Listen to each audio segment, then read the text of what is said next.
But I wanted to take a look at the Africa, in particular, lower middle income countries on the continent. One of the promises of neoliberalism is that countries will grow from a low income status and progress towards higher incomes. And in that process, access private capital markets that is supposed to be a lot more friendly and more flexible than dependence on development assistance and so on. So countries on the continent went through that path very aggressively, guided by the fund for many decades. After nearly 3 decades of aggressive adjustments and liberalization, many countries went about rebasing their GDP.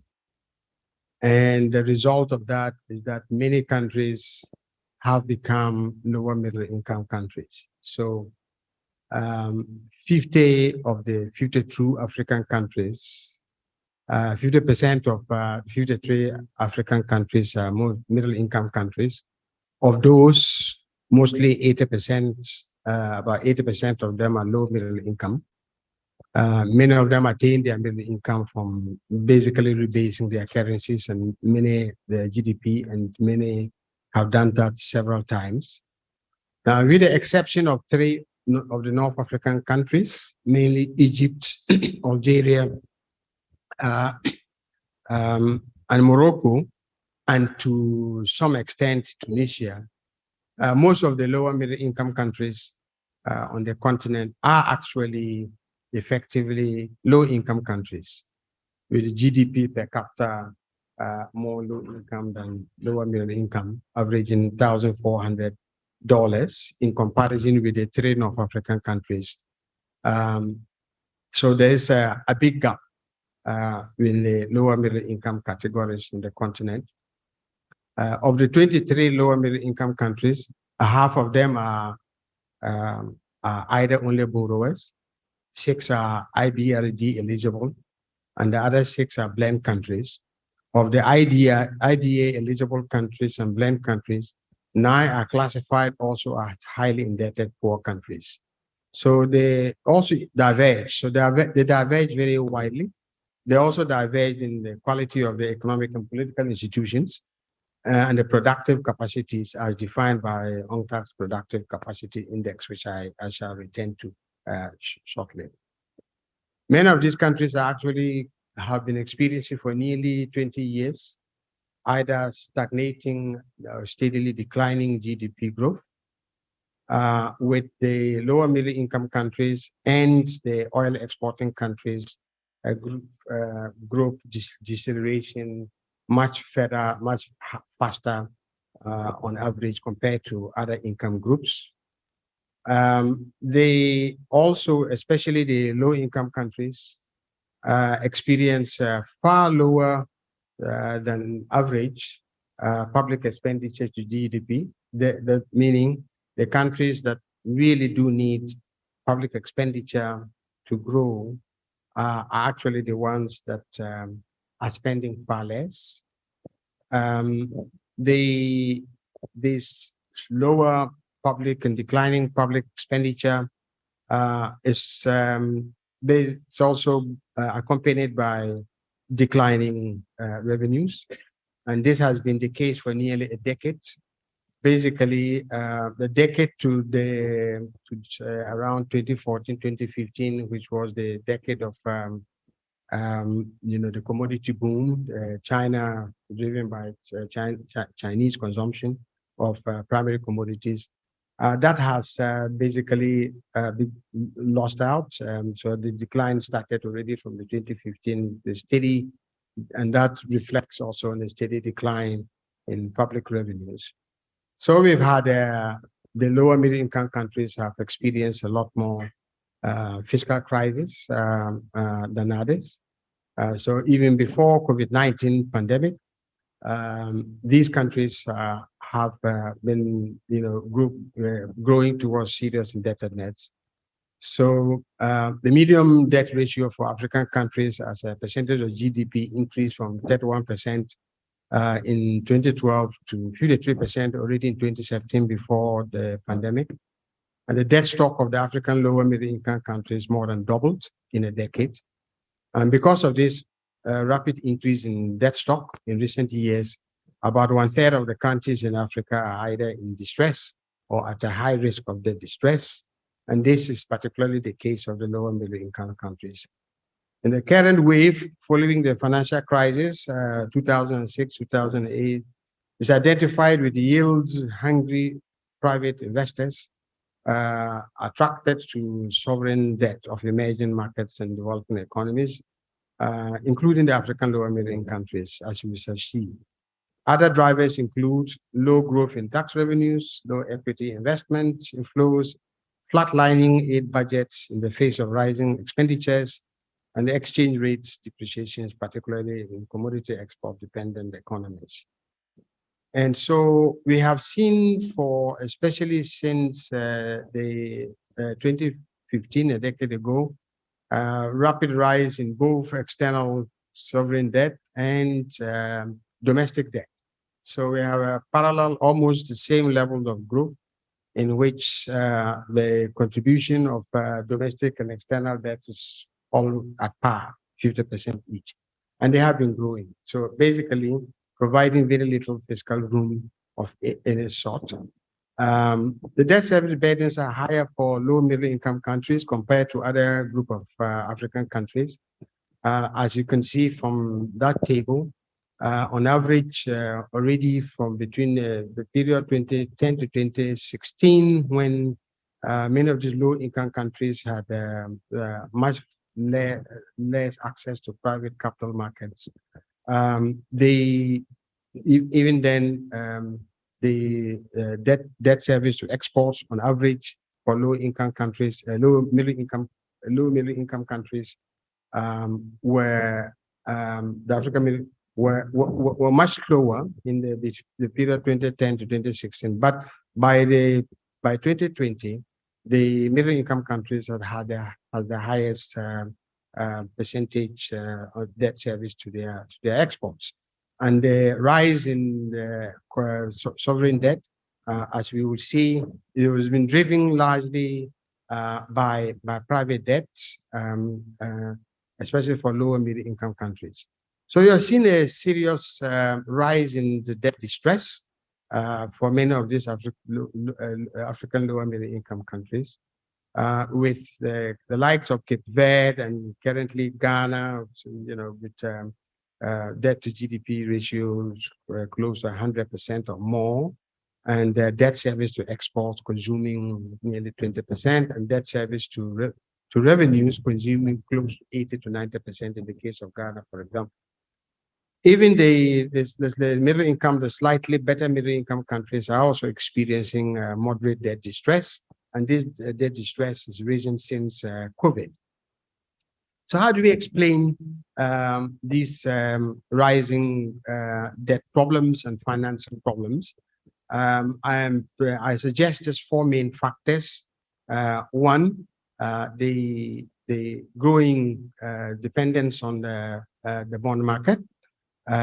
Two, balance of payments problems driven largely by commodity dependence in terms of trade declines and volatilities, price volatilities. Third, large productive capacity gaps as defined by UNCTAD.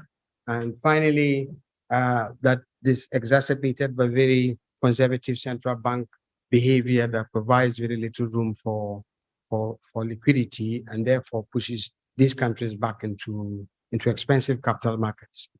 So in terms of the private capital markets, over the last decades to September 2020, African lower middle income countries undertook over 70 fixed income transactions in the Eurobond market in dollars and euros.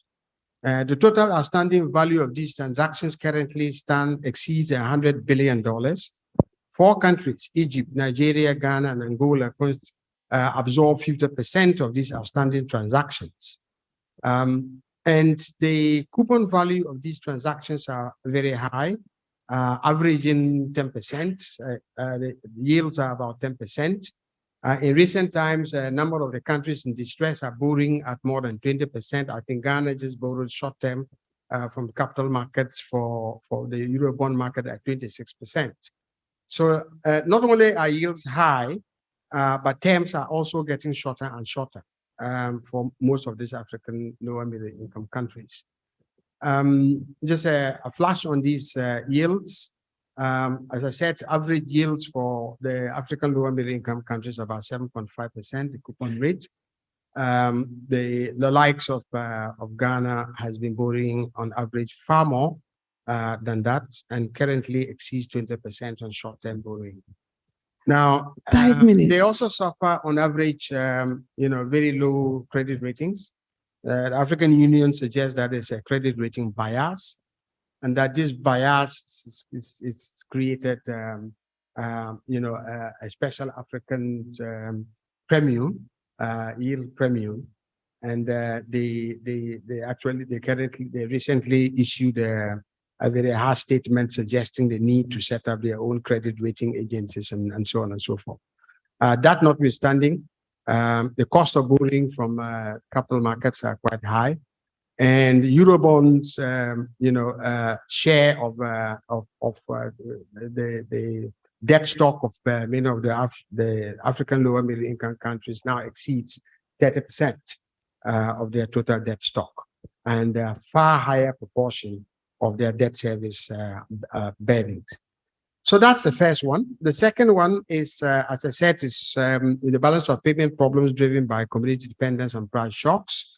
This the table on the right side of the table gives a picture of the nature of these price shocks. So if you the period 2013-2017 compared to the periods on average 1998 to 2002, you would see that the change in prices for energy exporters was more than declined by over 20%, 23%, all commodities by 20%, and minerals. So these price changes, especially and volatilities for oil, petroleum, and minerals, also reflects very much in the trends in revenue declines relative in these countries, in these types of economies compared to the rest.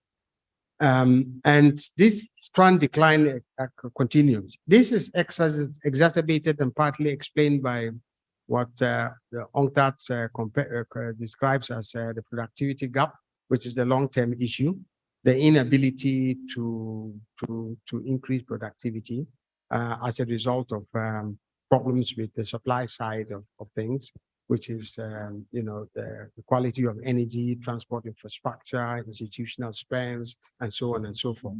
And this is not improving.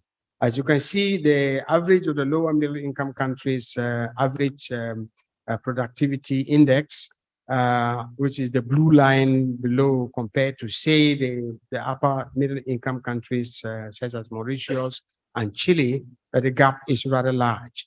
So the prospect of catching up and growing from the increasing per capita incomes from the lowly $1,500 or so per capita to closer to $4,000, which is the North African average, is a daunting task.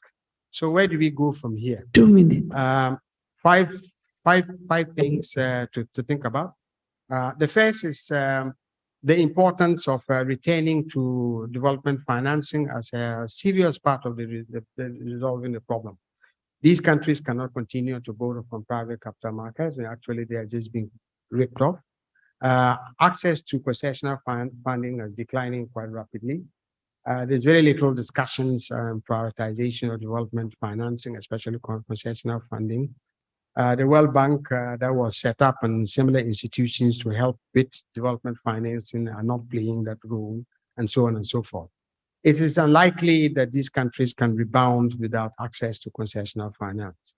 Similarly, it is unlikely that these countries can rebound without a serious attention to debt relief. Unfortunately, the countries that attempted to take advantage of the common framework for debt restructuring, especially for private debt, got beaten back very heavily by the private capital markets, except Zambia that made an attempt. And therefore, the issue of debt relief and debt restructuring is a serious issue to address. SDR's allocations to the continent was very modest. The ambition and expectations of a serious SDR allocation that might help to address some of the reserves questions and to fill some of the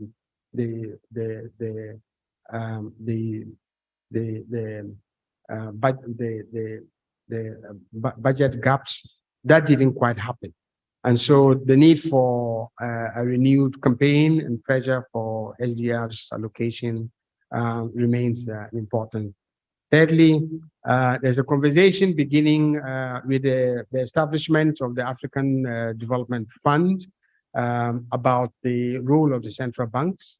So African central banks are average, probably more conservative than central banks anywhere else.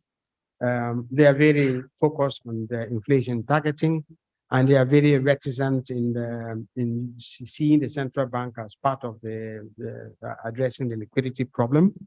And so that conversation about the relook at the role of the central banks is an important part of the conversation going forward.